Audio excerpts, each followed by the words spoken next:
तो फ्रेंड्स, आइए आज एक बहुत इंपॉर्टेंट टॉपिक को पढ़ते हैं और वो है बेसिसिटी एंड एसिडिटी का टॉपिक।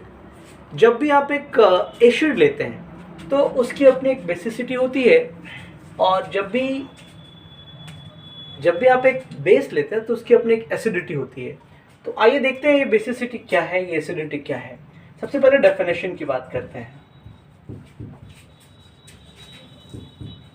बेसिसिटी की बात करते हैं, ठीक है ना। तो बेसिसिटी क्या है समझिए। It is the number of ionisable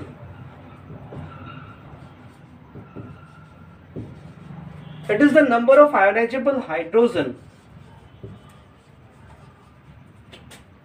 ion और एटम इन अ कंपाउंड। सबसे पहले हम लोगों ने डेफिनेशन लिखा, बेसिसिटी क्या है इसको डिफाइन किया। Basicity, it is the number of ionizable hydrogen ion in a compound. एक कंपाउंड है, वो कंपाउंड यहाँ क्या होगा, वो कंपाउंड यहाँ पे एसिड होगा, ठीक है ना। बेसिसिटी किसी एसिड की होती है, बेसिसिटी किसी एसिड के लिए यूज करते हैं हम। तो किसी एसिड में कितने हाइड्रोजन एटम ऐसे हैं जो उससे अलग हो जाएंगे जब उसका एक्वस सॉल्यूशन बनाया जाएगा, ठीक है। तो ऐसा है ना कि हाइड्रोजन एटम किसी से जुड़ा होगा, ठीक है। जिससे जुड़ा होगा वो यदि बहुत ज्यादा इलेक्ट्रोनेगेटिव है तभी ऐसा हो सकता है कि वो हाइड्रोजन के इलेक्ट्रॉन को खींच ले और बॉन्ड को ब्रेक करके उसको सॉल्यूशन में रिलीज कर दे। तो आप जरा देखिए इस एग्जांपल को, आपको समझ में आ जाएगा। जैसे मान लीजिए H2SO4 की बात करते हैं, ठीक है। तो H2SO4 में क्या है, H है, O है, सल्फर है, डबल बॉन्ड ऑक्सीजन के साथ, कुछ इस तरह का स्ट्रक्चर है। अब क्या होगा, जैसे इसको एक्वस सॉल्यूशन में लेंगे आप, तो ये जो OH बॉन्ड है ना, ये ब्रेक हो जाएगा, ठीक है ना। क्यों? क्योंकि इस बॉन्डिंग के इलेक्ट्रॉन को ऑक्सीजन खींच लेगा। क्यों खींचेगा? क्योंकि वो बहुत ज्यादा इलेक्ट्रोनेगेटिव है। ये हाइड्रोजन एटम अलग हो जाएगा, ये हाइड्रोजन एटम अलग हो जाएगा, और इस तरह से H2SO4 की एसिडिटी क्या हो जाएगी, 2 हो जाएगी, और बनेगा क्या, 2H प्लस SO4 2-, ठीक है। तो इस डिसोसिएशन से आपको मालूम हो रहा है कि H2SO4 की बेसिसिटी क्या है, 2 है। लेकिन ऐसा नहीं है कि जितने हाइड्रोजन एटम हैं कंपाउंड के अंदर, एसिड के अंदर, वो सबके सब सॉल्यूशन में रिलीज हो जाएंगे। ऐसे बहुत सारे एग्जांपल हैं आपके सिलेबस में जो आपको स्पेशली माइंड में भी रखने हैं, और उनसे रिलेटेड बेसिसिटी भी आती है एग्जाम में। आइए देखते हैं। जैसे मान लीजिए आपके पास है H3PO3 जिसको आप फास्फोरस एसिड कहते हैं। यदि इसका स्ट्रक्चर आप देखें तो आपको मालूम होगा, फास्फोरस, डबल बॉन्ड ऑक्सीजन, ठीक है, 3 ऑक्सीजन है यहाँ पे। तो एक H जो है ना डायरेक्टली P से जुड़ा होता है, इसमें एक OH होता है, एक और OH होता है, ठीक है। अब जरा देखिए, H3PO3 फॉर्मूला, ठीक है।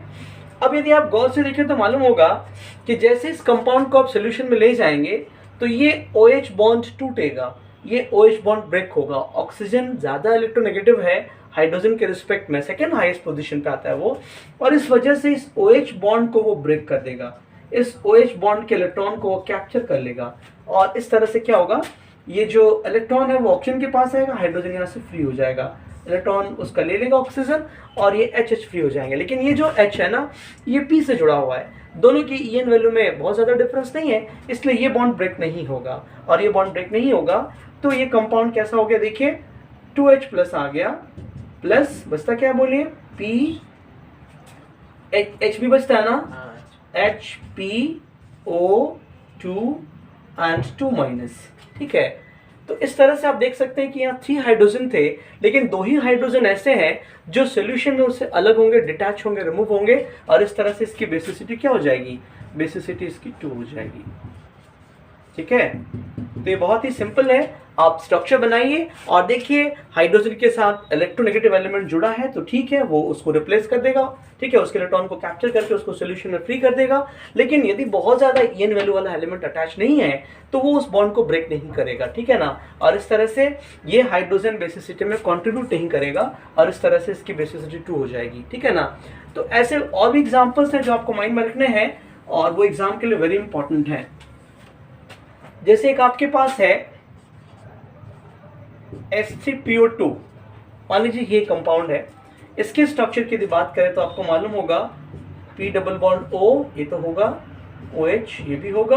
अब जरा गौर से देखिए 3 हाइड्रोजन है ना, तो एक हाइड्रोजन इधर आ गया, एक हाइड्रोजन इधर आ गया। अब बताइए इसकी बेसिसिटी क्या होनी चाहिए?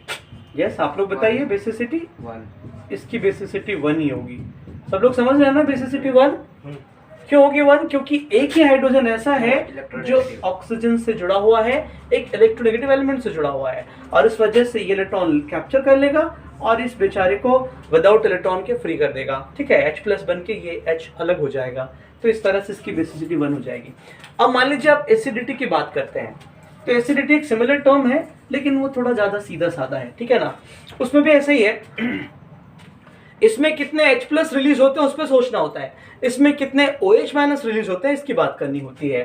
ठीक है, the number of ionisable OH minus ion in a base is called the acidity.